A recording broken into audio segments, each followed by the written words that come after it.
उपेक्षनामरूपे द्वे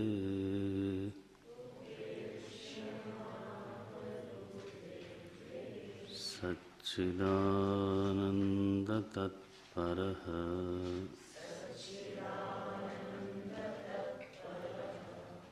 समाधिं सर्वदा कुर्यात्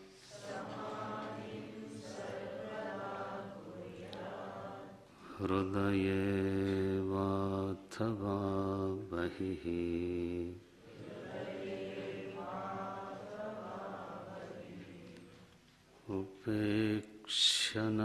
उपेक्षनामरूपे द्वे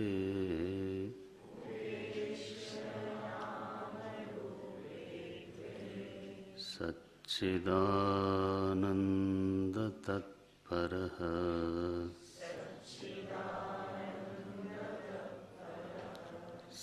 समाधिं सर्वदा कुर्यात्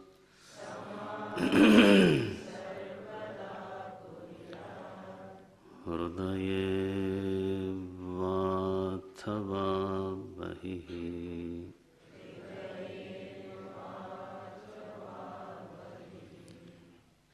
सविकल्पः निर्विकल्पः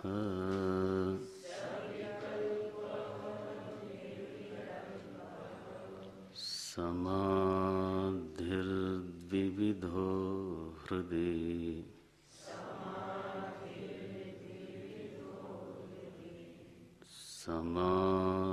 समाधिर्द्विविधो हृदि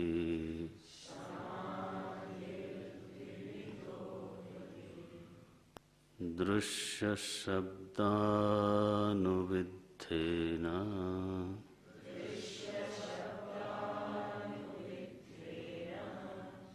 सविकल्पः पुनर्द्विधा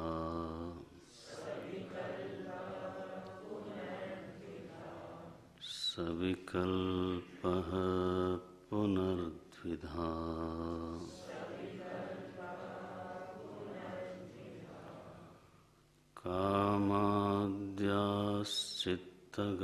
कामाद्याश्चित्तगादृश्याः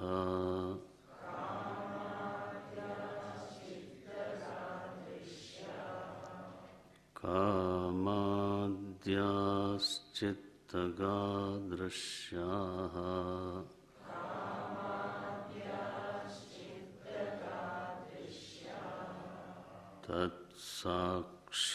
तत्साक्षित्वेन चेतनम्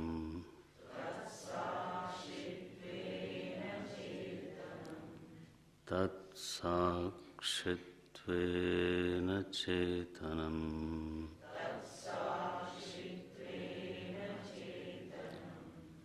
ध्यायेत् दृश्यानुविद्धोऽयम्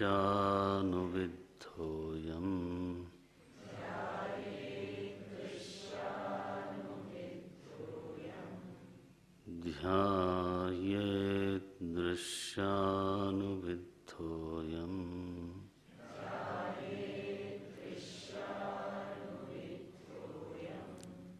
समाधिः सविकल्पकः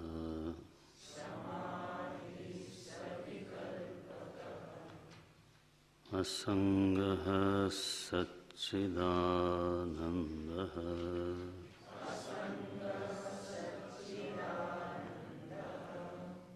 असंगः सच्चिदानन्दः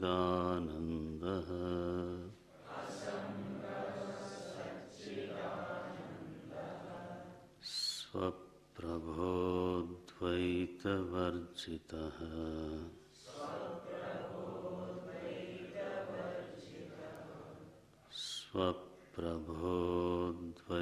स्वप्रभोद्वैतवर्जितः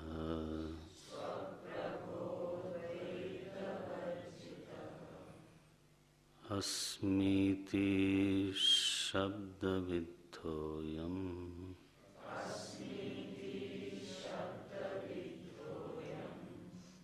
समाधिः सविकल्पकः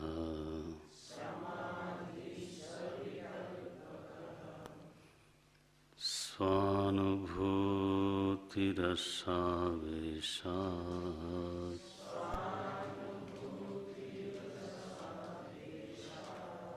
स्वानुभूतिरसावेशात्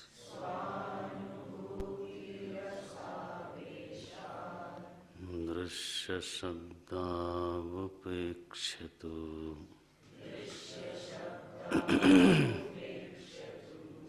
दृश्यशब्दावुपेक्ष्यतु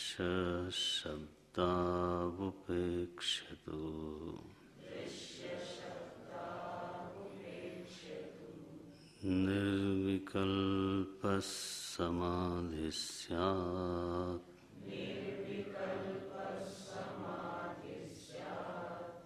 निवातस्थितदीपवत् निवातस्थितदीपवत्।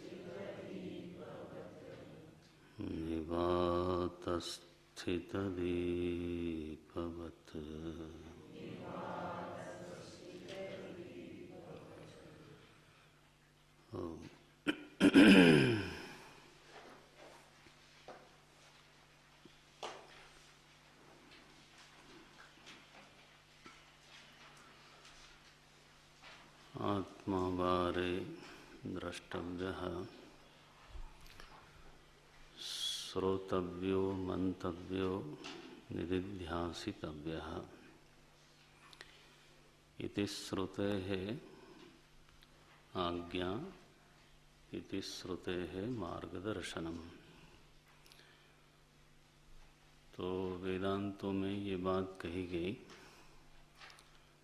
कि आत्मा को देखना चाहिए। आत्मा व अरे द्रष्टव्यः। इस वाक्य का अभिप्राय ये है, ये विधि वाक्य नहीं है।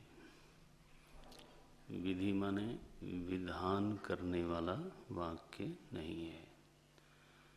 जैसे कहा जाए कि आपको संध्या करनी चाहिए, तो ये विधान वाक्य है जो आपको कुछ करने के लिए प्रेरित करता है।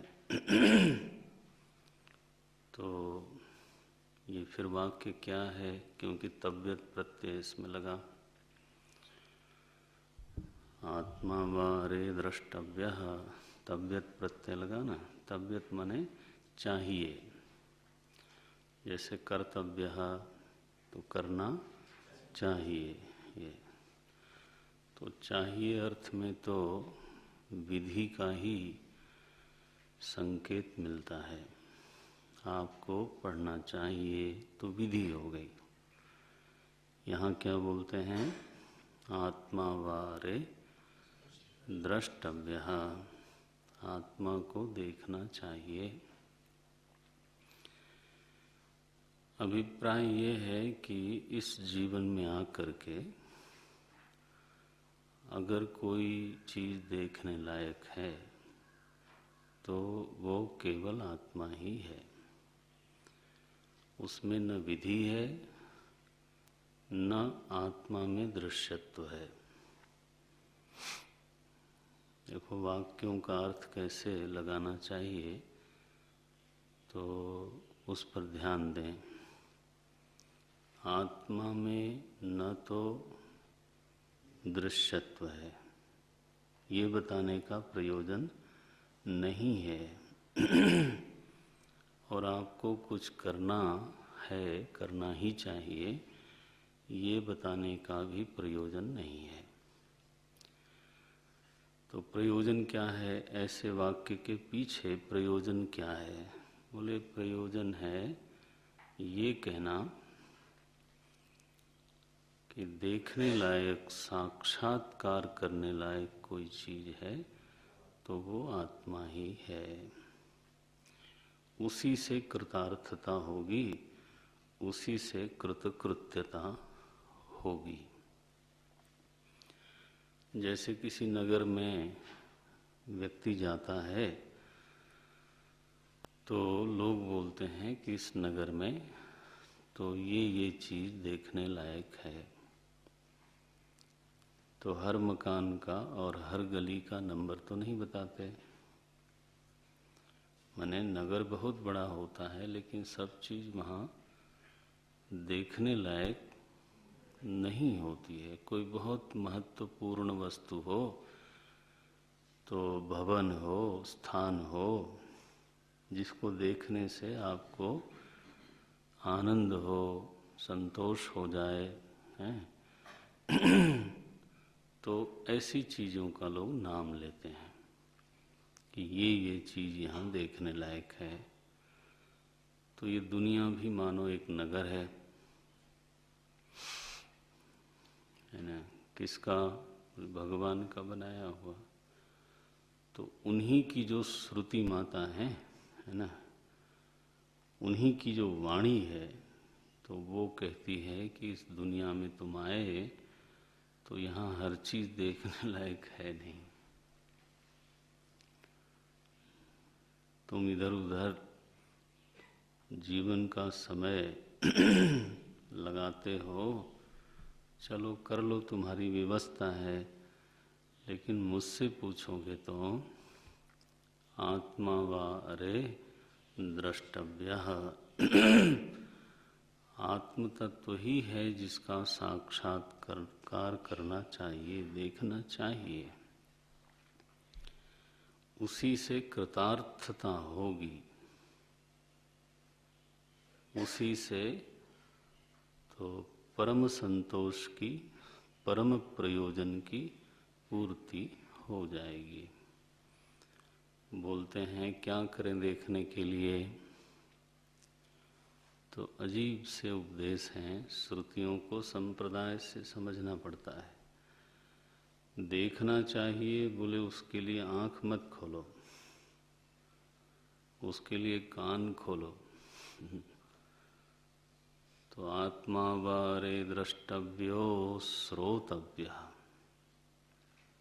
श्रवण करो उससे। तो साधन में, अंतरंग साधन में सबसे पहला जो साधन बताया गया वो श्रवण है। विधि पूर्वक श्रद्धा संपत्ति समन्वित होकर के है ना, तो अधिकारी होकर के, तो सद्विद्वान उपसर्प्यताम है, किसी सद्विद्वान के चरणों में बैठ करके तो श्रवण करो। श्रवण का अभिप्राय ये है कि श्रवण तो किसी से करना पड़ेगा, तो उसके पास जाना पड़ेगा। श्रवण में गुरुपसक्ति शामिल है है ना, विनय शामिल है, श्रद्धा शामिल है। ठीक से विधि पूर्वक पूरी एकाग्रता से वर्ण पूर्वक जब श्रवण होता है तो उसका लाभ होता है। श्रवण के साथ साथ मनन करो। मंतव्यो श्रोतव्यो मंतव्यो, श्रवण करो और मनन करो।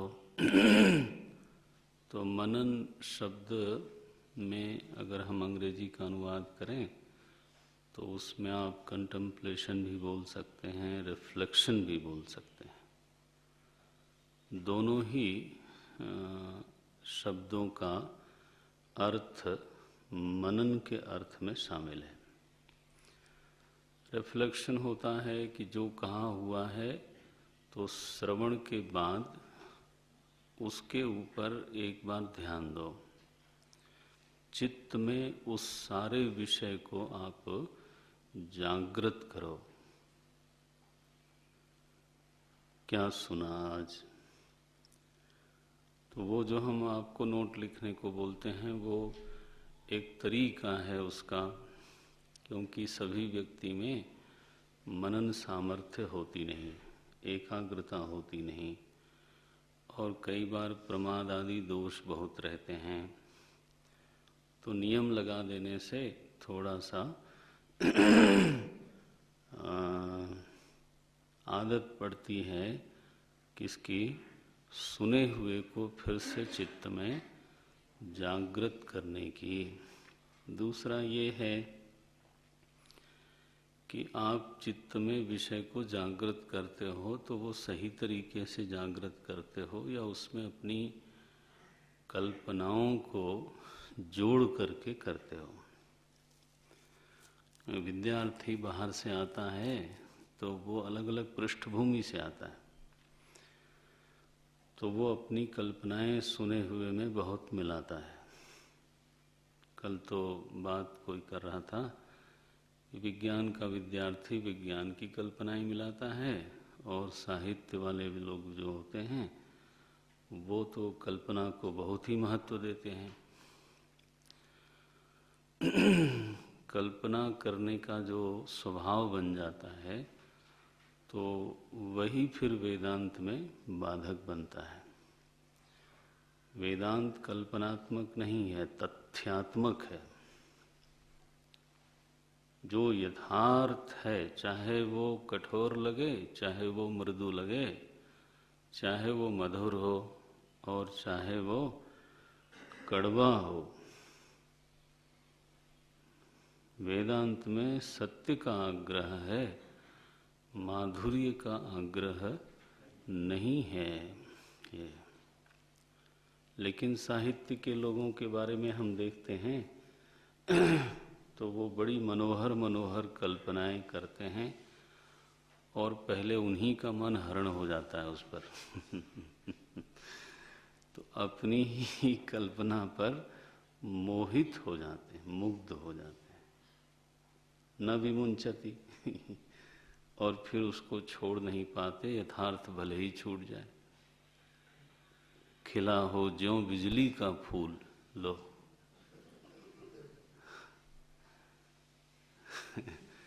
श्रद्धा सर्ग में जयशंकर प्रसाद जी ने कामायनी में लिखा है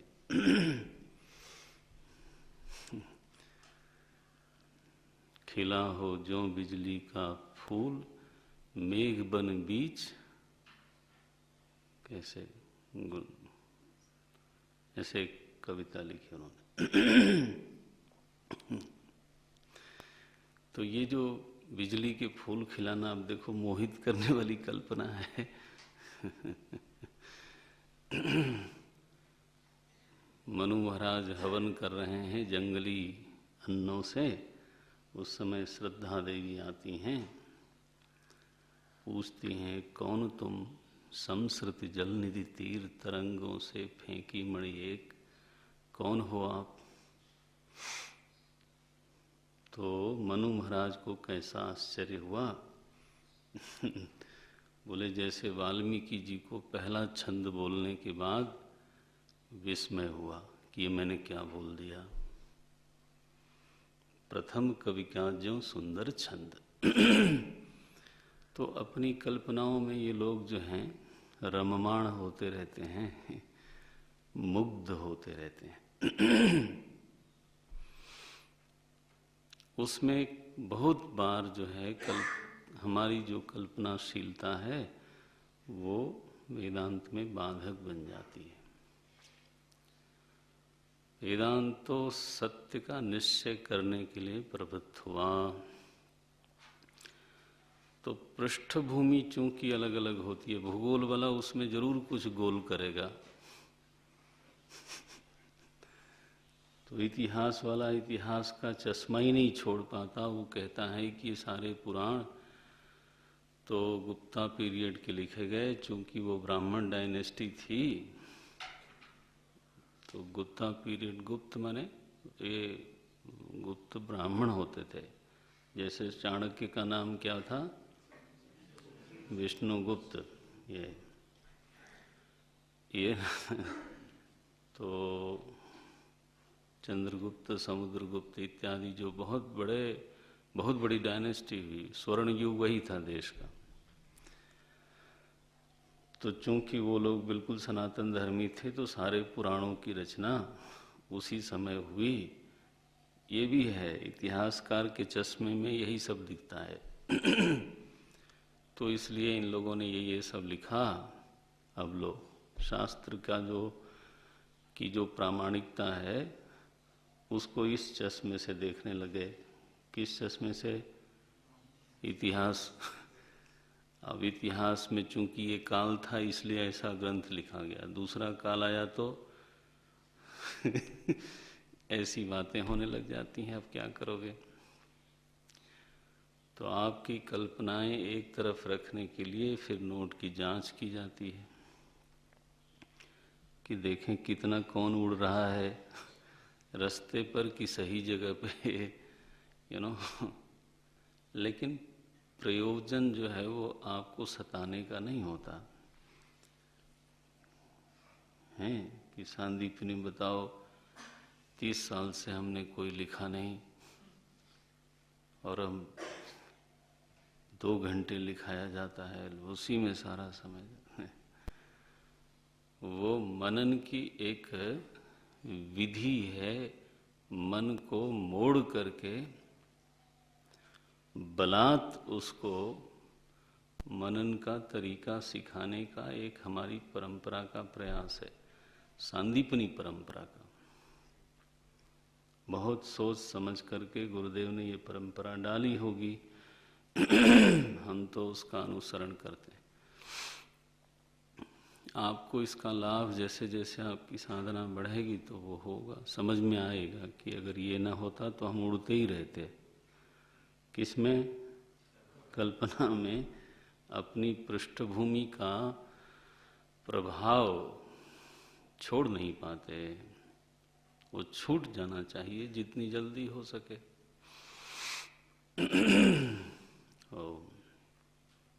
तो मंतव्य है। लेकिन मनन का असली जो प्रभाव है वो तब आता है जब आप श्रवण के बाद निरालंब होकर के, माने कापी का आलंबन भी नहीं, कलम का आलंबन भी नहीं, है ना, और दूसरे विद्यार्थी का भी आलंबन नहीं। जब आप चर्चा करते हो तो वो दूसरे का आलंबन होता है। आप अकेले बैठे हो या चल रहे हो और पूरे विषय को चित्त में जागृत करते हो, पूरे क्रम को जागृत करते हो, कैसे विचार का क्रम विकसित हुआ, किस किस मोड़ से गुजरा, क्या क्या तर्क दिए गए, क्या क्या प्रतिपादन हुआ आज, किस विधि से प्रतिपादन हुआ। जब अकेले निरालंब होकर के साधक उन बातों को जगाने में समर्थ हो जाए, समझो, तब समझना चाहिए अब धीरे धीरे मनन हो रहा है। तो जगाने में फिर संभव है कि बीच में हमारी बुद्धि में छिपा हुआ कोई प्रश्न प्रकट हो जाएगा, आ सकता है। तो उस प्रश्न को फिर हमारी बुद्धि से सुने हुए के आधार पर सुलझाना, उसका उत्तर देना, तो संशय निवृत्ति का एक बहुत बड़ा साधन है ये। क्या? मनन। लेकिन मनन में जो सबसे बड़ी सावधानी है वो ये है कि मनन श्रवण के अनुसार होना चाहिए। श्रवणानुसारी हो तो हमारे मनमाने तरीके से नहीं होना चाहिए। विधि सीखनी चाहिए, तर्क कैसे किया जाता है, प्रश्न का समाधान कैसे होता है, ये विधि सीखनी चाहिए।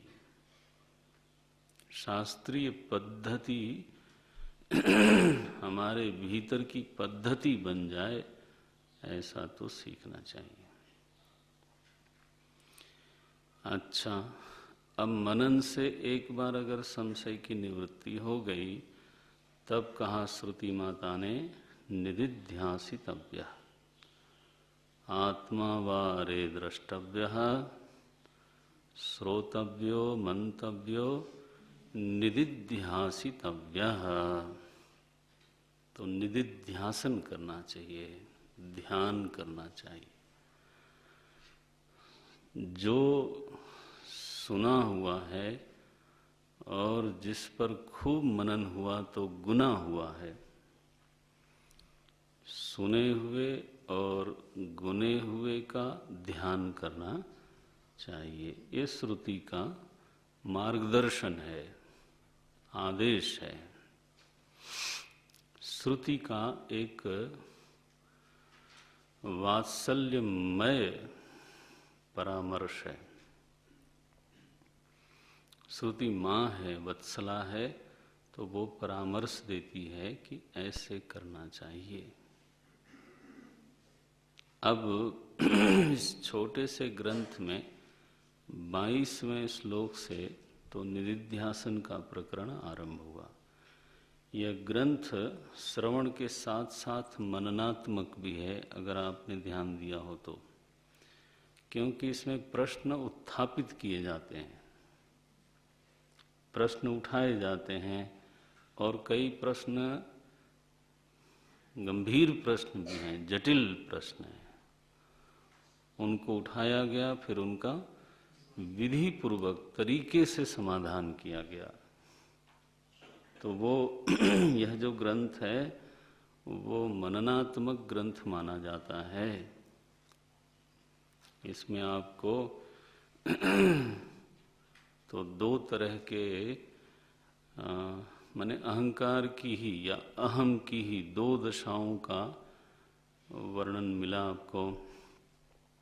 तादात्म्य का तो निवर्तन कैसे हो गए, सृष्टि का स्वरूप क्या है, इत्यादि इत्यादि बहुत सारे विषय आए।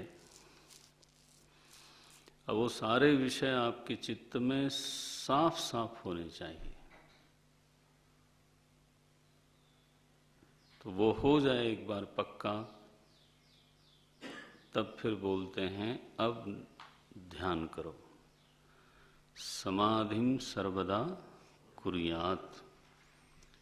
देखो ये भी विधि लिंग की क्रिया है। क्या है? कुर्यात। कुर्यात करना चाहिए, परामर्श दे रहे हैं, सलाह दे रहे हैं।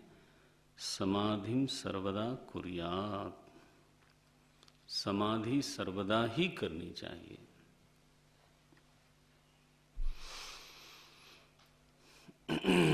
समाधि माने क्या होता है? तो समाधि के शायद हमने बताया होगा दो अर्थ हैं। एक अर्थ होता है अवस्था और एक अर्थ होता है आत्मा।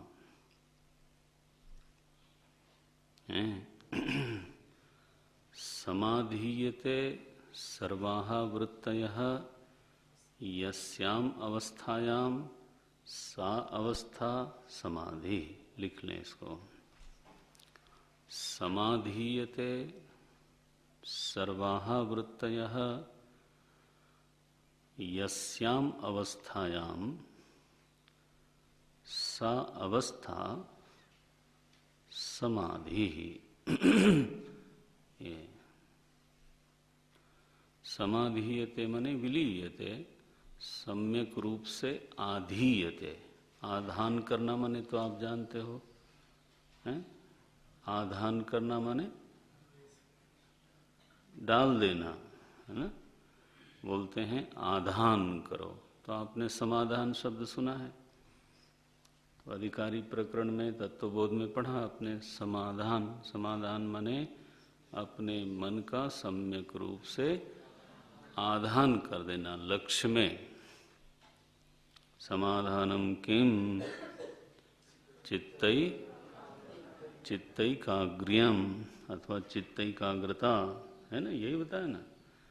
तो उसका अर्थ क्या है कि जो लक्ष्य से इतर पदार्थ हैं, लक्ष्यातिरिक्त पदार्थ हैं, वहाँ से मन को समेट करके लक्ष्य में ही निवेश करना, लक्ष्य में ही आधान करना, इसका नाम है समाधान। तो समाधान में दो साधनाएं बन जाती हैं। एक तो लक्ष्येतर विषय से मन को समेटना और फिर निवेश करना। तो उपरति और समाधान जो है वो एक ही सिक्के के दो पहलू हैं। बिना उपरति के समाधान नहीं होता, और समाधान न हो तो उपरति निष्प्रयोजन हो जाती है और स्थायी नहीं रहती। तो हमने समेटा कहीं से मन को, अब वो कहीं लगाना चाहिए। अगर वो लगाने की कोई जगह ना हो तो फिर क्यों समेटा, ये प्रश्न आएगा। दूसरा, फिर कितनी देर तक समेटे रखेंगे है ना। तो आधान में ये दोनों बातें हैं। इसी धातु से और इसी रीति से समाधि शब्द भी बना। समाधि पुल्लिंग शब्द है, हाँ?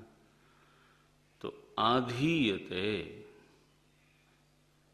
सम्यक रूपेण आधीयते, सम्यक रूप से, तो आधान करना किसका, सर्वाहा वृत्तया,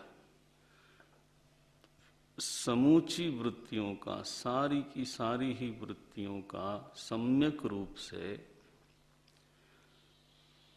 जिस अवस्था विशेष में आधान कर देते हैं, जिस अवस्था विशेष में उनको विलीन कर देते हैं, है ना, तो उस अवस्था का नाम है समाधि। तो हमारे भगवान महर्षि पतंजलि ने कहा, निरुद्ध चित्त की निरुद्ध दशा ये समाधि है। समाधि पाद लिखा उन्होंने, 4 पादों में से एक पाद ही है। तो देखो, तो निरुद्ध माने वृत्तियों को चारों ओर से हटाना और एक ऐसी अवस्था की निर्मिति करना, ऐसी अवस्था को प्राप्त करना जिसमें सारी वृत्तियां निरुद्ध हो गईं, समाहित हो गईं। ये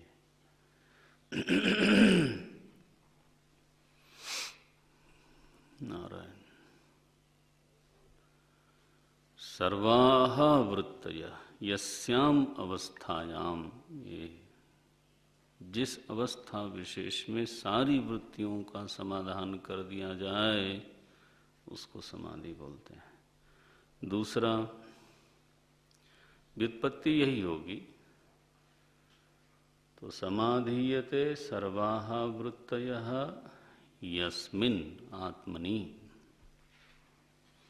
सारी ही वृत्तियां जिस आत्मा में जाकर के विलीन हो जाती हैं। अब ये अवस्था नहीं है, तत्व है, इसको जानना है।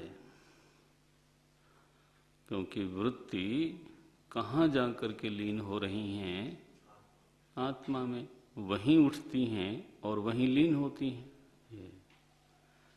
जैसे जल में ही तरंग उठती है, जल में ही रहती है और जल में ही लीन होती है।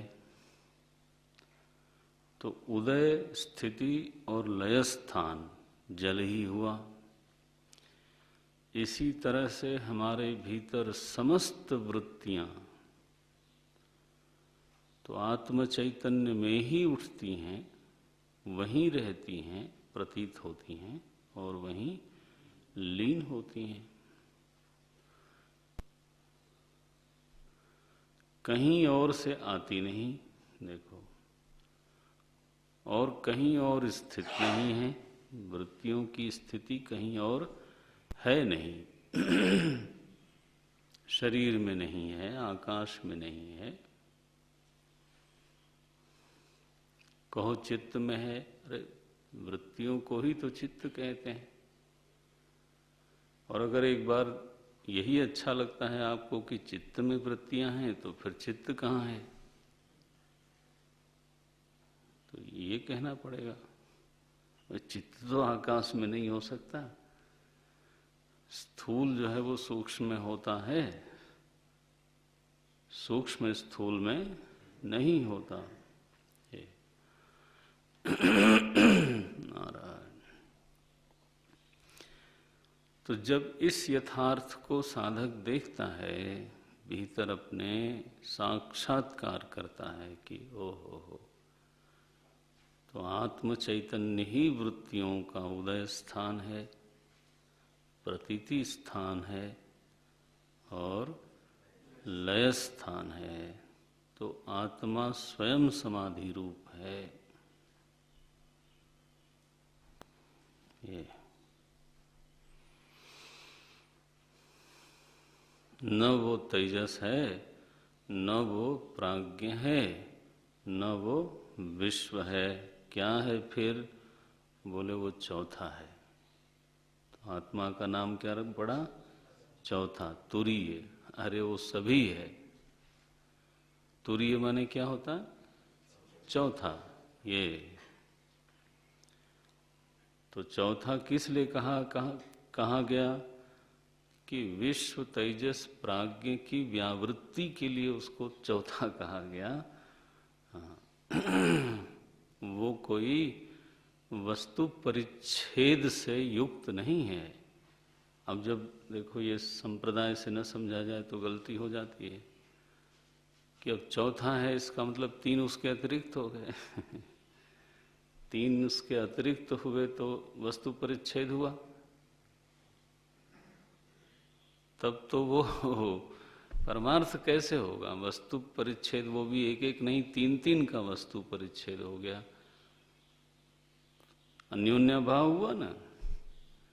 तो बोले ऐसा नहीं भाई, वही जो तुरीय आत्मा है वही प्राज्ञ में है, वही तेजस बना बैठा है स्वप्न की उपाधि से। और किसी और का नाम थोड़ो है वो। और वही विश्व बना बैठा है जागृत की उपाधि से। सोयम आत्मा चतुष्पाद। ये चार चार आत्मा नहीं है।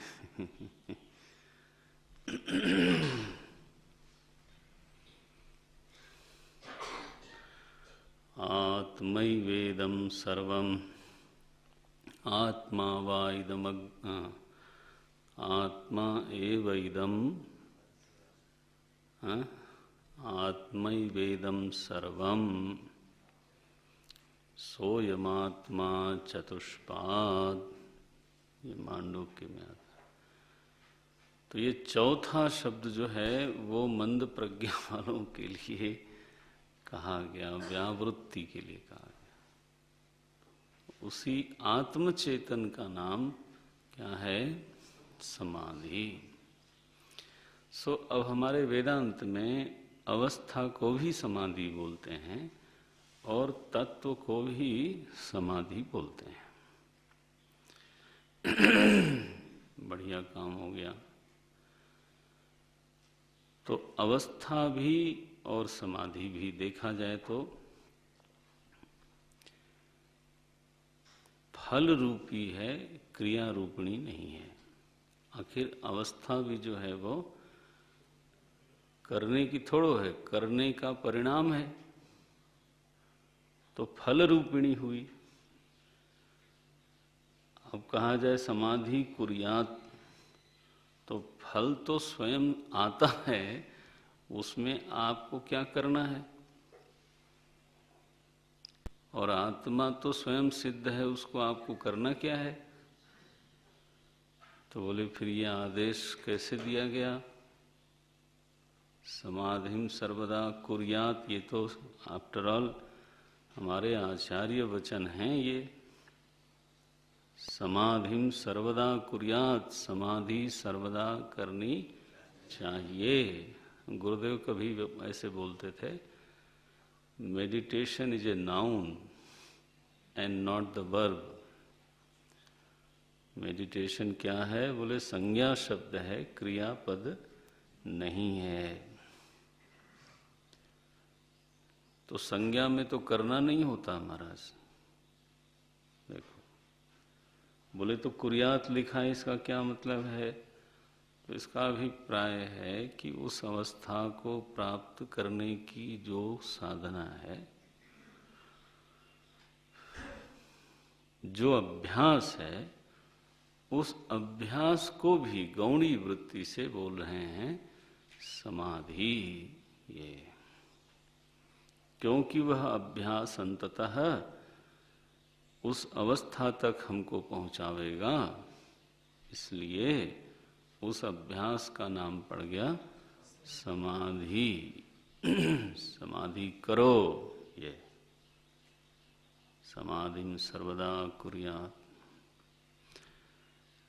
आत्मा के अर्थ में भी एक ऐसा अभ्यास है जो आत्मनिष्ठ कर देता है व्यक्ति को, है ना, संशय विपर्य शून्य बोध में स्थिर कर देता है, दृढ़ ज्ञान दृढ़ प्रज्ञा बनती है।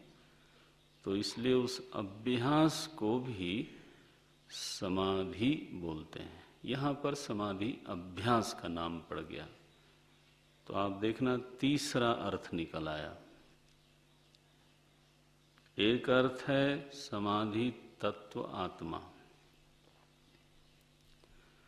दूसरा अर्थ है अवस्था, और अब तीसरा अर्थ हुआ उस अवस्था को प्राप्त कराने वाली प्रक्रिया, अभ्यास। ये देखो, तो ध्यानाभ्यास, ये अभ्यास को भी फिर समाधि शब्द से पुकार सकते हैं, पुकारते हैं। तो कोई डॉक्टर जो है वो जैसे ही उसको एडमिशन मिलता है, पीएमटी का एग्ज़ाम पूरा किया उसने, कॉम्पीट किया, और अभी तो उसको ब्लड प्रेशर चेक करने नहीं आता, तो लोग उसको घर में क्या बोलते हैं, डॉक्टर साहब। बोले डॉक्टर साहब काहे बोलते हो भाई, ये तो कुछ अभी बल्कि वो जब पीएमटी का कई बार तैयारी कर रहा होता है ना, तभी घर के लोग दुलार में उसको क्या डॉक्टर साहब बोलना शुरू कर देते हैं। तो चूंकि वो लक्ष्य का सहायक है, अंततः उसकी परिणति डॉक्टर बनाने में है, तो उस पूरी प्रक्रिया को ही स्वीकार कर लेते हैं और फिर नाम बोलते हैं डॉक्टर साहब, वकील साहब, इंजीनियर साहब। ये तो यह प्रक्रिया, ये जो अभ्यास प्रक्रिया है, उसका यहाँ पर नाम रखा गया समाधि। इतना ध्यान रखिए। क्योंकि क्यों ऐसा अर्थ करना पड़ रहा है? क्योंकि कुर्यात शब्द लिखा, तो करने की अवस्था नहीं है और करने की आत्मा भी नहीं है। ये तो अवस्था भी तो परिणाम है ना और आत्मदेव तो फिर यथार्थ ही है, तत्व ही है, तो उनको क्या करना। ये देखो, तो कुर्यात शब्द के अनुरोध से, कुर्यात शब्द के प्रभाव से यहाँ समाधि शब्द का अर्थ होगा, क्या होगा? अभ्यास। आत्मनिष्ठ कराने वाली जो प्रक्रिया है, आत्मनिष्ठ कराने वाला जो अभ्यास है, ध्यानाभ्यास है, उस ध्यानाभ्यास को यहाँ पर कहा गया समाधि। बढ़िया काम हो गया। कैसे करें इसको? तो अब यहाँ पर चूंकि वेदांत के निधिध्यासन का प्रकरण है, तो जो आरंभिक प्रक्रियाएं हैं उनका उल्लेख किया नहीं स्वामी जी ने। यहाँ तो सीधे सीधे ध्यान से शुरू किया। शुरुआत कहाँ से होती है? बोले यम नियम से। जो महर्षि पतंजलि ने साधकों के ऊपर अनुग्रह किया है और उसमें जो प्रक्रिया का विस्तार से जो निरूपण किया, तो उस प्रक्रिया का आरंभ होता है यम नियम से। वो उपेक्षणीय नहीं है, बल्कि निरंतर स्मरणीय है और पालनीय है। ये कहीं अगर हमको ध्यानाभ्यास में सफलता नहीं मिल रही है तो उसका हेतु यही होगा कि उस आरंभिक प्रक्रिया में हमसे तो कहीं भूल हो रही होगी, हम उसका पालन नहीं करते होंगे। अब जैसे एक दो चार बातें बोलता हूँ। ये प्रकरण ध्यान का थोड़ा बहुत शायद आत्मबोध में आया था, ऐसा बोला गया मुझे, है ना, आप लोगों ने बताया है तो सही, लेकिन तो अब वो कितना कैसे हुआ, अब यहाँ देखिए उसको। तो आरंभिक प्रक्रिया में जैसे यम नियम आया, तो ये यम नियम क्या है? जीवन शैली का नाम है। लोगों के साथ व्यवहार करने के लिए यम है और स्वयं के लिए नियम है। बस इस रहस्य को जीवन भर धारण करिए। जब हम लोगों के साथ व्यवहार करते हैं तो सत्य चाहिए, विश्वास रखिए, सत्य जो है वो हमको संभालेगा, धारण करेगा। तो लोगों को यह विश्वास नहीं हो पाता तो असत्य का आश्रय लेते हैं। उनको लगता है कि असत्य हमको संभालेगा। ये और वो असत्य महाराज इतना धोखा देता है, फिर मन चंचल होता है, लोगों का हमारे ऊपर से विश्वास उठ जाता है, क्रेडिबिलिटी चली जाती है, और झूठ बोलें तो चित्त में धारण करना पड़ता है उसको। तो चित्त जो है वो ध्यान के लिए उपलब्ध नहीं होता। अब देखो, चित्त भारी हो गया, लोग बोलते हैं आजकल जो डिप्रेशन शब्द है हिंदी में उसको बोलते हैं मन भारी हो गया। This is how they express, मन भारी भारी लगता है। अच्छा, चिंता मुक्त हो गए तो बोलते हैं हल्का फुल्का हो गया। उनसे जाके हमने दिल की बात बता दी, माफ़ी मांग ली, क्या हो गया? बोले मन हल्का हो गया। देखो, किसी सुहृद से अपना दुख कह दिया, है ना, मन हल्का हो गया। अब ये हल्का और भारी का शब्द बोलते हैं।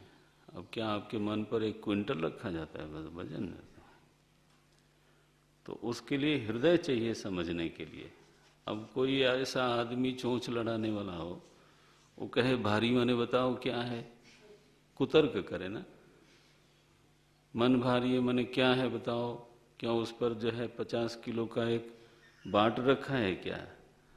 बोले उस पर तो नहीं रखा है, मैं तेरे पर रखने वाला हूँ। दिमाग खराब है तेरा, मूर्ख। ये तो समझना चाहिए, कोई बात ऐसी है जो चित्त पर से हटती नहीं। ये चित्त उपलब्ध ही नहीं होता किसी और काम के लिए, तो दबा हुआ कि नहीं हुआ? देखो, और वो जो बात है वो हमारे अनुकूल नहीं है। एक तो वो हटती नहीं, दूसरे अनुकूल नहीं है, तो अब वो दबा के रखा हुआ है चित्त को। तो सात्यम व्यवहार में, अब देखो, दूसरे का विश्वास बहुत हमारे प्रति बढ़ जाए तो चित्त तो भारी होना ही है, चित्त तो खिन्न होना ही है। बोले आजकल जमाना बदल गया है। अभी मैं जालंधर में था तो एक सज्जन ने कहा आजकल ऐसा, अगर हमने कहा देखो भाई, ये जो शाश्वत नियम है ना नैसर्गिक, ये आजकल में बदलते नहीं हैं। बोले आजकल लॉ ऑफ ग्रेविटी बदल गया, आजकल का ज़माना अलग है, तो अपनी छत पर जाओ, पहले के ये नियम थे, अब अपनी छत पर से कूदो, फिर पता चलेगा कि ये अपने को ही विभ्रमित करने की क्यों चेष्टा करते हो। चाहे वो मन के सिद्धांत हों, चाहे वो पृथ्वी के सिद्धांत हों, जो तुमने नहीं बनाया ना वो शाश्वत हैं। ये जो आप लोग संविधान बनाते हो उसमें फेरबदल करते रहो, लेकिन these are the laws for the mind, कि अगर झूठ बोलेंगे तो क्रेडिबिलिटी जाएगी, मन में उसको धारण करते रहना पड़ेगा और फिर बोझ के नीचे दबोगे। माने तुम्हारा जो परम सुहृत है ना, वो भी तुम्हारे ऊपर शंका करेगा कि ये आदमी इसने बोल दिया, पता नहीं ये सही बोल रहा है कि नहीं बोल रहा है। गुरु भी शंका करने लगता है, माता पिता भी शंका करने लग जाते हैं, हालांकि वो आपका हित चाहते हैं, लेकिन फिर विश्वास नहीं कर पाते। क्यों? बार बार इधर उधर बोलता है। ये देखो,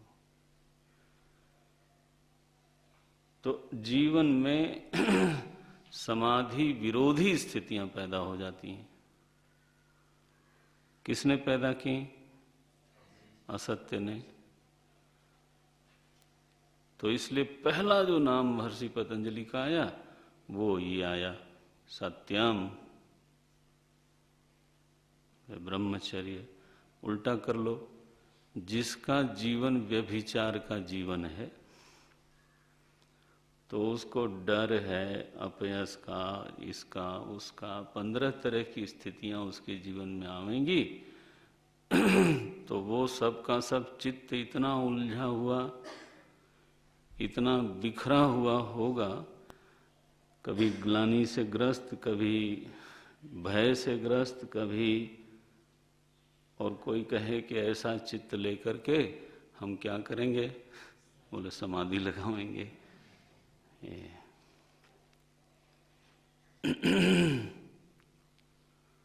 क्या हुआ भाई? नारायण किम? चंचल नहीं हो भाई, तुम ही को बोल रहे हैं तुम। क्या नाम है उसका?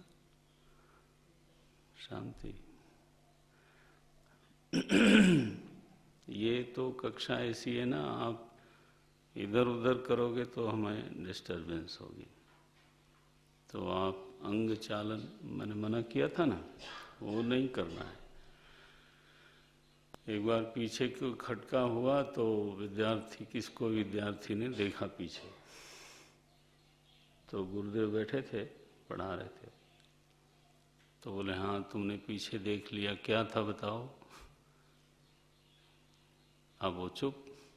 बोले तुमने उसका समाधान कर दिया। जब तुम्हारे बस में इस समय ये सब बातें नहीं हैं और तुम्हारा काम अलग है, तो पीछे प्रलय हो रही हो तो तुमसे क्या लेना देना।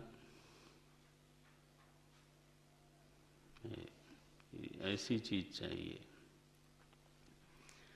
समाधीयते तभी होता है, नहीं तो आधीयते ही नहीं होता, समाधीयते कहाँ से होगा।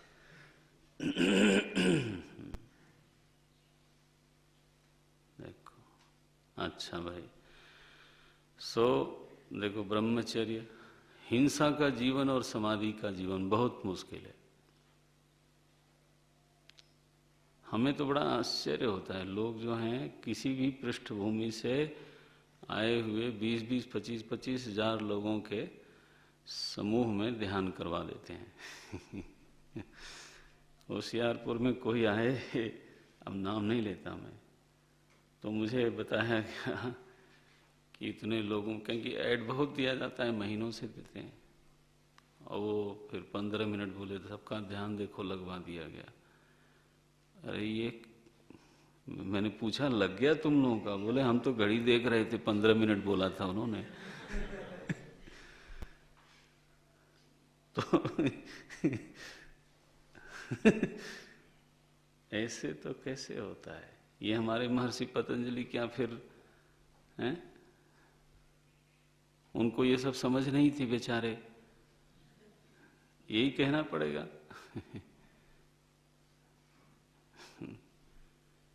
हिंसा माने क्या होता है? द्वेष से प्रेरित होकर के किसी को पीड़ा पहुंचाना। केवल पीड़ा पहुंचाना नहीं समझना। गुरु भी डांटता है आपके हित के लिए, न डांटे तो वो अपने कर्तव्य से च्युत हो गया। माँ डांटती है, पिता डांटता है, बड़े जो हैं वो भी डांटते हैं और कभी ताड़ना भी करते हैं, लेकिन उसमें हित होता है। डॉक्टर सर्जरी करता है तो अब सब हिंसक हो गए? नहीं, हित भाव से प्रेरित क्रिया को हिंसा नहीं बोलते। ये जैनियों की हिंसा नहीं है भाई, ये हिंदुओं की है। जैनी लोग तो महाराज नाक बांध के सोचते हैं हिंसक हो गए। अब आप कठोर न समझना इसको। हमारा तो धर्म है हित प्रधान। हित हो तो युद्ध करना भी धर्म है। हमारा कोई अहिंसा प्रधान नहीं है, ये ना समझ लेना।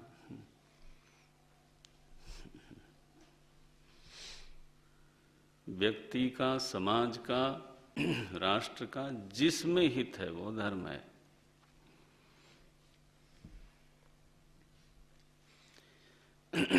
संग्रह में भी धर्म है, लोभ में भी धर्म है, शांति में भी धर्म है, युद्ध में भी धर्म है। ये हिंदू धर्म बिल्कुल अलग चीज होती है। एक शब्द में अगर कहा जाए हिंदू धर्म का ताना बाना किसको बेस करके बना, बोले हित, हित प्रधान, प्रार्थना प्रधान नहीं। प्रार्थना शामिल है क्योंकि वो हितैषिणी है, लेकिन पंच नमाजी होने से कोई धर्म हो जाएगा वो हम नहीं मानते। तो एनीवे विषय बदल जाएगा। तो द्वेष प्रेरित जो पर पीड़ा है ना, उसको हम हिंसा बोलते हैं।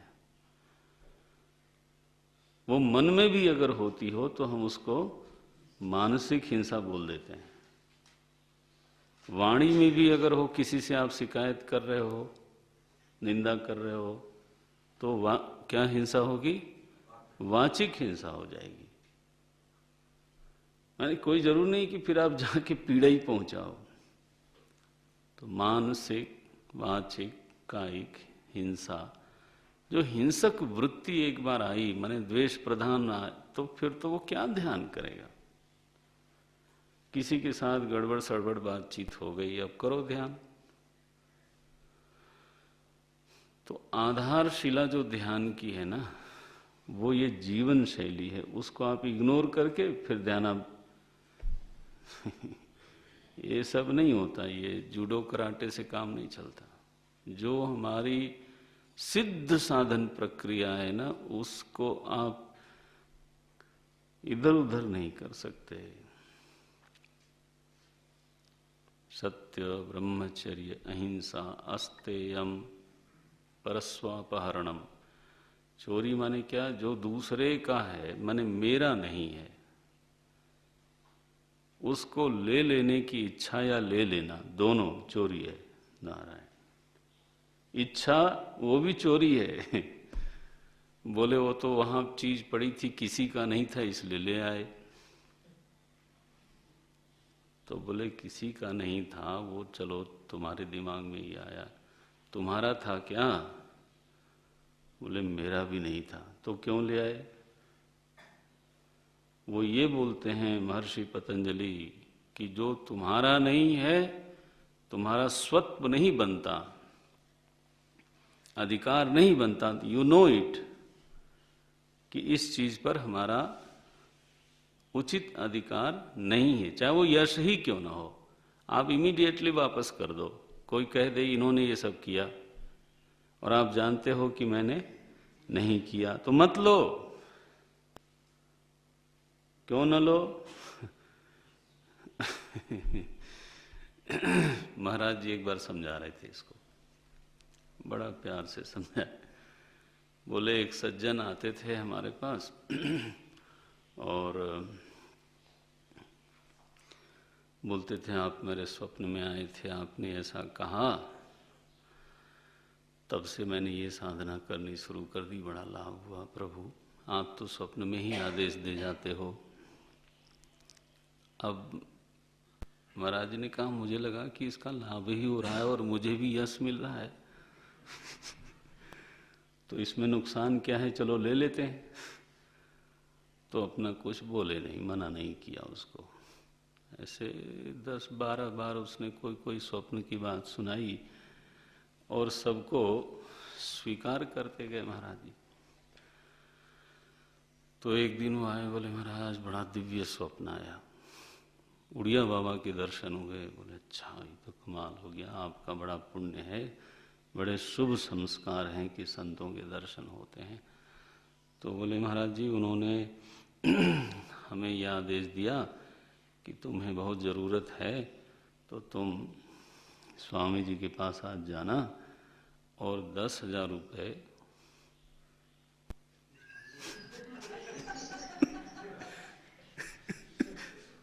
उनसे ले आना। अब बोलो, इतने स्वप्न पहले से स्वीकार हो चुके थे। ठीक है, ये होता है, माने जो चीज आपकी है नहीं वो आपने मान लिया और यश लेते गए 10-15 बार। इसके बाद 16वीं बार उसने जो है बढ़िया वाला स्वप्न सुनाया। बोले अब बाबा चौंके महाराज। स्वामी जी ने कहा ये अस्तेयम मैंने जो है पालन नहीं किया तो आज तो लगता है 10,000 रुपया गया। फिर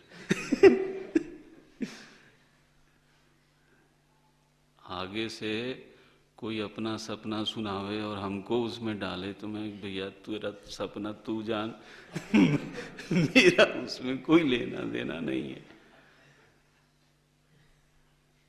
मुफ्त का यश मिल रहा हो आदमी ले लेता है, सोचता है इसमें क्या नुकसान है। नहीं, योग दर्शन ये कहता है जो आपका स्वत्व नहीं है, यू नो इट, कि हमारा इसमें कोई भूमिका है नहीं, तो फिर क्यों करते हो। बोले उससे क्या होगा, प्रत्यक्ष तो कुछ बुरा दिखता नहीं। बोले अभी नहीं दिखता ना ऐसा मौका आएगा महाराज फंस जाओगे ये। और अगर सच में किसी की चोरी कर ली तब तो फिर चित्त में इतनी आशंका, इतना आतंक हो जाता है। एक सज्जन कहने लगे कि एक कागज था जो पकड़ आ जाता तो शायद हम फंस जाते। तो हमें लगा कि शायद पुलिस आज आ जाएगी है ना, तो वो कागज कहीं अब फेंक देना चाहिए। फिर मन में आवे इतना बड़ा हमारे बंगले का कैंपस, बोले कहीं वहीं नज़र चली गई पुलिस की तो बोले चलो फाड़ देते हैं। फाड़ करके तो वेस्ट पेपर बॉक्स में डालते हैं। बोले फिर पुलिस का ध्यान आया, ब्रह्म का नहीं कि कहीं वो वेस्ट पेपर बॉक्स के सारे कागज निकाले और टुकड़े टुकड़े जोड़े और फिर पकड़े गए तो चलो जला देते हैं। वो सुना रहे थे महाराज। बोले वो कहाँ फेंकूंगा वो राख, कहीं वो पूछने लग जाए कि ये क्या है। तो देखो, मैंने कहा देखो ऐसा पुलिस व्यापक हो जाती है, आई नहीं पुलिस, लेकिन वो आदमी उस दिन इतना आतंकित हुआ जब उसने सुनाया। मैंने कहा कैसा नियम है बताओ। उसके दिमाग में पुलिस की आंख जो है लॉन के नीचे भी चली गई। अगर मैं कहीं गाड़ दूं इसको तो बोले वो देखेगा ये नरम नरम मिट्टी आज की ही है, बताओ ये क्या है। आदमी निर्भय चोरी करके निर्भय हो, निर्भय निश्चिंत ना हो तो समाधि लगावे।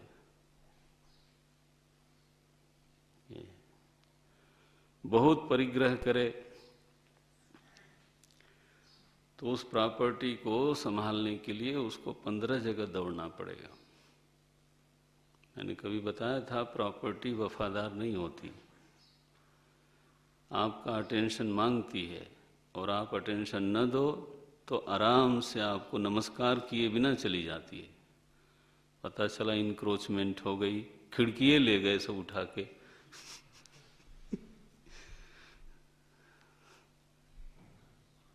फिर बेचना पड़ता है ना।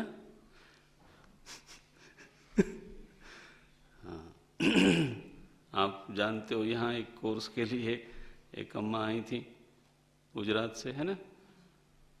बोले घर में क्या होगा, फिर वो तो जाना ही पड़ा।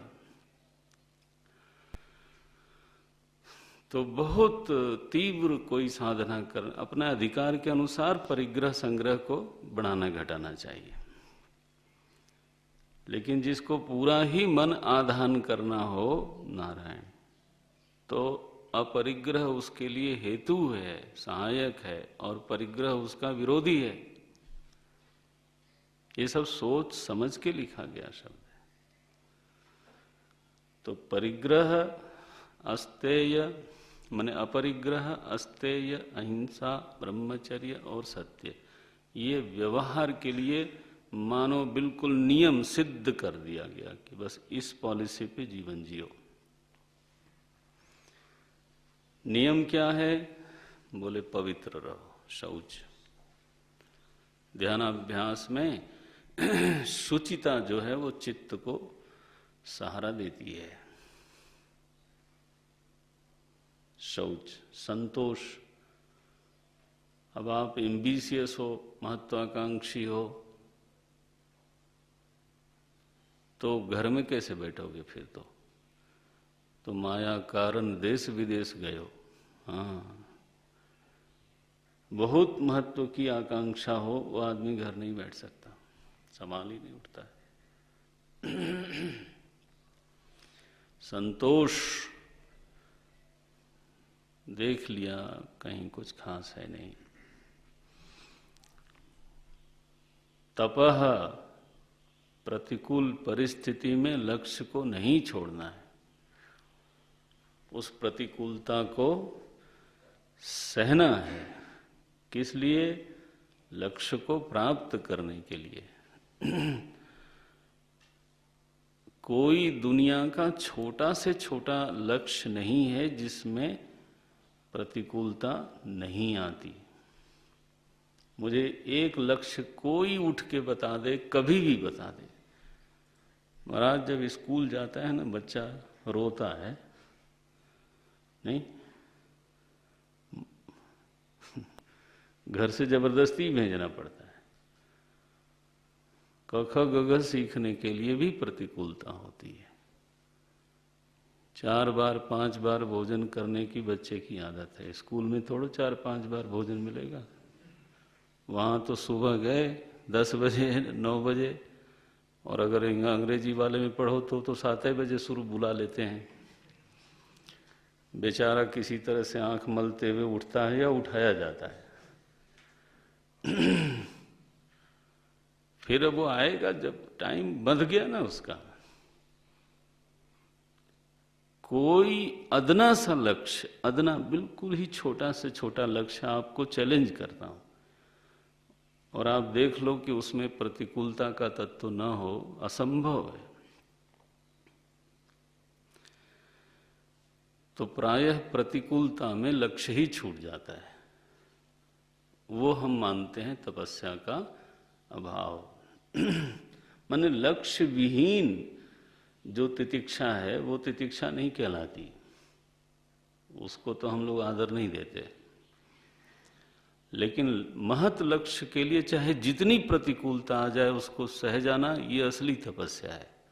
भगीरथ की तपस्या इसलिए प्रणम्य है क्योंकि वो लक्ष्य के लिए थी, नहीं क्या? और लक्ष्य प्राप्त होने के बाद छूट गई कि हमेशा वो खड़े रहे एक पांव पर। फिर राजा बने। ये तो ये एक तप जो है ना वो क्रिया से ज्यादा एक वृत्ति है, एक निश्चय है। ये शौच, संतोष, तपः, स्वाध्याय।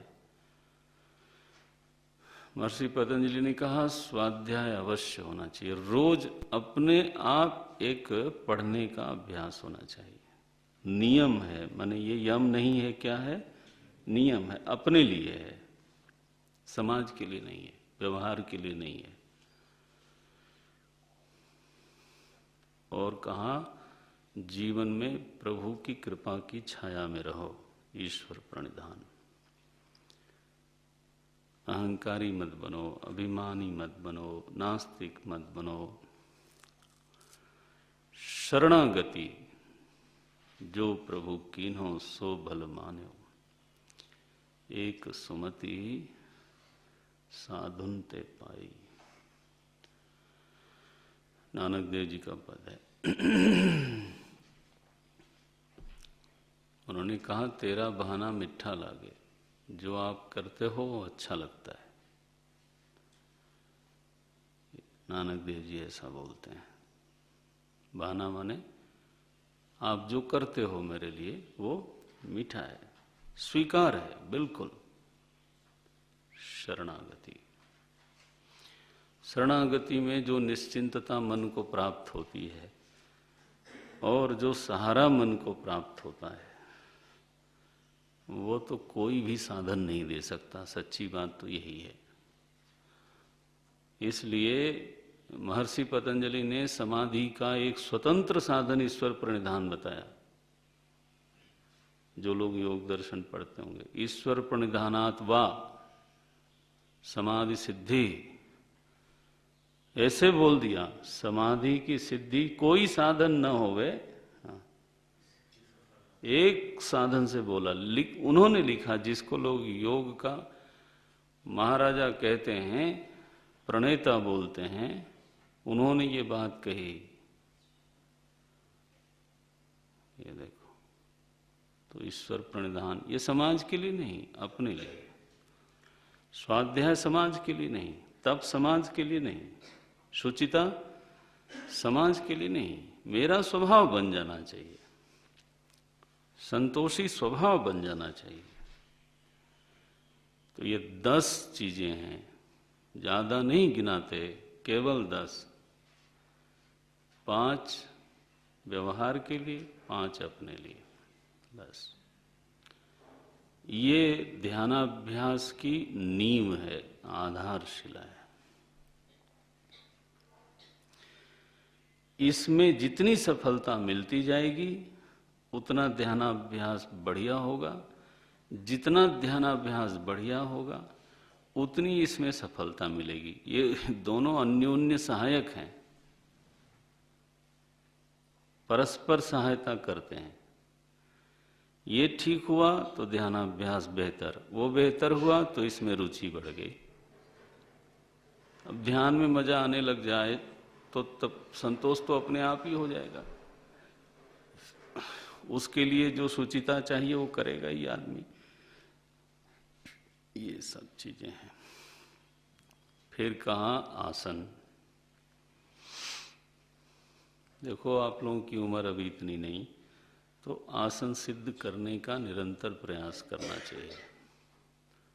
शरीर के लिए दिनचर्या में कुछ होना चाहिए। वो दिनचर्या अधूरी है जिसमें शरीर के लिए आप कुछ नहीं करते। दिनचर्या वो पूरी मानी जाती है जिसमें शरीर के लिए भी कुछ हो, मन के लिए भी कुछ हो, समाज के लिए भी कुछ हो, और जिस प्रोफेशन या जिस काम के लिए आप, जो आपका काम है, जैसे यहाँ अध्ययन आपका काम है, तो उसके लिए भी समय हो, और अध्यात्म आत्मा के लिए भी समय हो। अब हम लोग ना कैसा करते हैं, समाज में जो होता है, एक पीरियड लाइफ का होता है जिसमें सबसे ज्यादा समय प्रोफेशन के लिए होता है, ठीक है। और वो इतना ज्यादा हो जाता है कई बार तो कि शरीर के लिए कोई समय नहीं है यहाँ तक कि परिवार के लिए कोई समय नहीं है, समाज के लिए तो बात मत करो। ये दुनिया में सफल लोगों की कहानी है। हमारा मेजरिंग रॉड गलत है, जिसको देखो उसको टोपी पहना देते हैं कि ये सफल है। He is an utter failure in the family and utter failure in a society,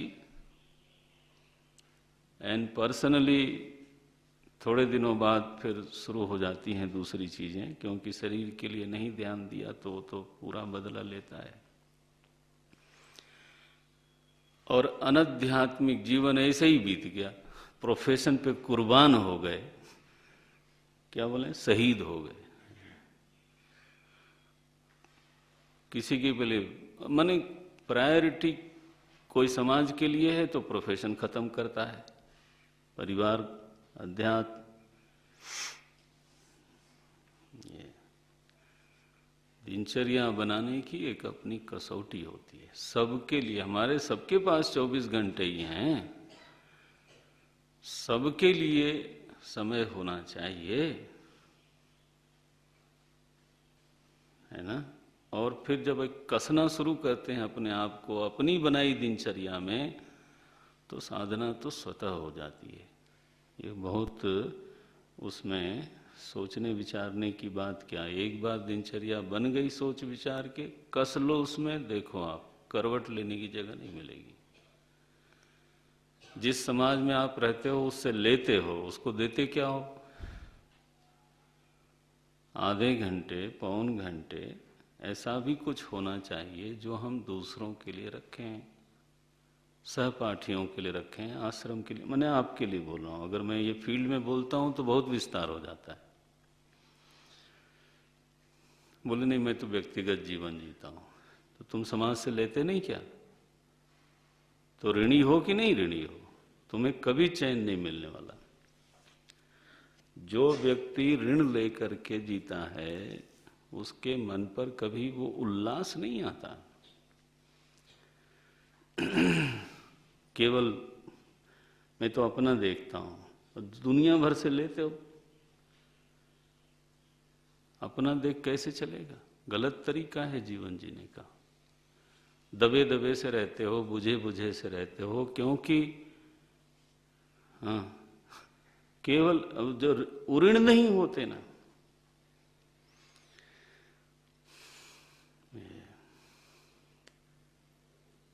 विद्यार्थी जीवन है, विद्यार्जन के लिए कितना समय, शरीर के लिए कितना समय, साधना के लिए, अध्यात्म के लिए कितना समय, वो सब बंटना चाहिए। खूब सोच लीजिए, समझ लीजिए, दिनचर्या बनाइए, फिर उसमें अपने आप को ढालिए, फिर देखिए तपस्या होती है कि नहीं।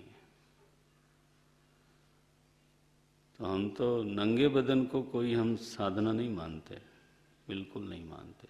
कल मैं बोल रहा था, वो तो बंदर पहले से ही है, तो वो तो सब सिद्ध हो गए, न उनके घर न उनके कपड़ा, तो वो सब शास्त्र सम्मत बातें नहीं होती। होंगी अगर उनसे किसी विशेष लक्ष्य की पूर्ति होती हो तो। ये अच्छा भाई, तो आसन, शरीर में लचीलापन होवे, वो स्वस्थ रहे, आप देर तक बैठ सकें, और 15 मिनट भी ना बैठ सकें और लंबी लंबी सांस आने लग जाएं, तो फिर ध्यान क्या? तो 15 मिनट में 15 बार नहीं तो कम से कम 14 बार आसन बदलता हो आदमी, तो ध्यान कैसा करेगा? ये प्राण का मन से संबंध आपने पढ़ा है, तो अद्भुत संबंध है, इतने रहस्य इसमें भरे पड़े हैं, उसका उपयोग करना चाहिए। सरल सरल तो करना ही चाहिए, उसका लाभ होता है। सो आसन, प्राणायाम, धारणा, धारणा माने एक मन को एकाग्रता का अभ्यास करा देना। देशबंध चित्तस्य धारणा, चित्त को एक देश में बांध लेने का नाम धारणा है। अब इस धारणा में ही इष्ट देव का ध्यान, इस धारणा में ही षट चक्रों का ध्यान, इस धारणा में ही ये जो विपश्यना वाले लोग हैं, वो विपश्यना क्या करती है भाई? देह को शरीर के बाहर नहीं जाने देती, कम से कम इतना तो कर ही देती है। आप शरीर में उठने वाली संवेदनाओं का ही ध्यान करते रहते हो, महसूस करते रहते, महसूस में ध्यान करते रहते हो। यहाँ ये वेदना उठी, यहाँ ये संवेदना उठी, तो शरीर के बाहर मन नहीं गया, धारणा हो गई।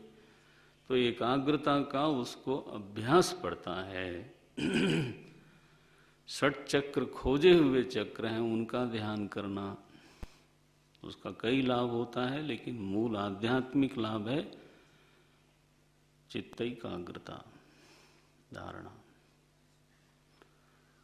तो ये 6 जो अंग हैं ना योग के, उनका तो विद्यारण्य स्वामी जी ने कोई उल्लेख नहीं किया। उन्होंने कहा ये तो करके ही आए होंगे आप, लो, क्योंकि वेदांत पढ़ रहे हो, ऐसा उनका मत है। तो आप में ये सब तो होगा ही होगा। तो शुरू किया 7वीं सीढ़ी से, बस सीधा सीधा क्या? चेतनम ध्यायेत, ये 24वां श्लोक है। कल हम लौट के आएंगे। 24वें श्लोक की पंक्ति क्या है? कामाद्याश्चित्तगादृश्याः तत्साक्षित्वेन चेतनम ध्यायेत। किम ध्यायेत? ध्यान का विषय क्या हो? बोले चेतनम, षट चक्रम नहीं। ध्यान रखना, ये वेदांत का ध्यान है। ध्यान का ध्येय क्या? ध्यान का विषय क्या? बोले चेतनम। बोले हम सोच रहे थे नाभि में करूं, वो दूसरा है, उसको यहाँ मिलाना मत। हम उस पर भी बात करेंगे। जानकारी सब चीज की होनी चाहिए।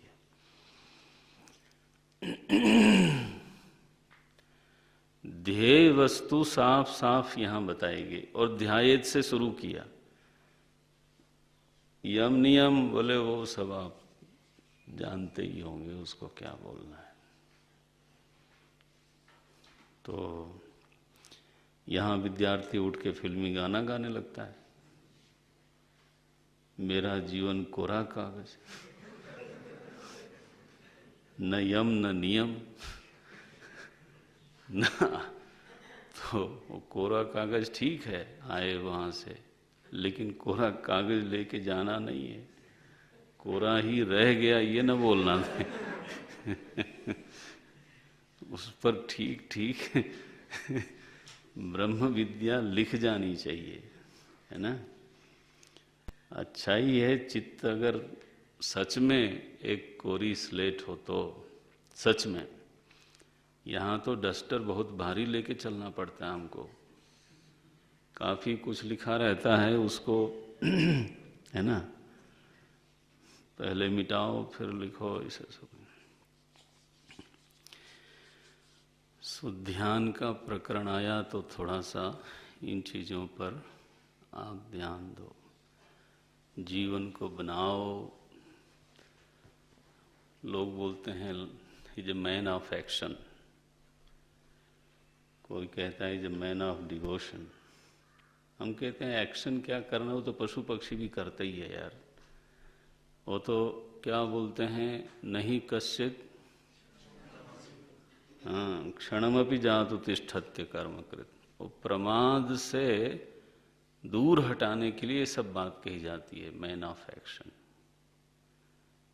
रहना ही है तो भक्तिमय जीवन हो, मैन ऑफ डिवोशन हो, और बेहतर मैन ऑफ मेडिटेशन हो, why not. One should lead the life of meditation, even the work is also for meditation. ये एक एजेंडा बन जाना चाहिए। लिखा समाधिम सर्वदा कुर्यात्। One should breathe for meditation, sleep for meditation, work for meditation. ये है सर्वदा। ओम। तो इस लाइन पर चलना, कल करेंगे चर्चा। ओम पूर्णमदः पूर्णमिदं पूर्णात् पूर्णमुदच्यते पूर्णस्य पूर्णमादाय पूर्णमेवावशिष्यते। ओम शांति शांति शांति। हरि ओम श्री गुरुभ्यो नमः। हरि ओम।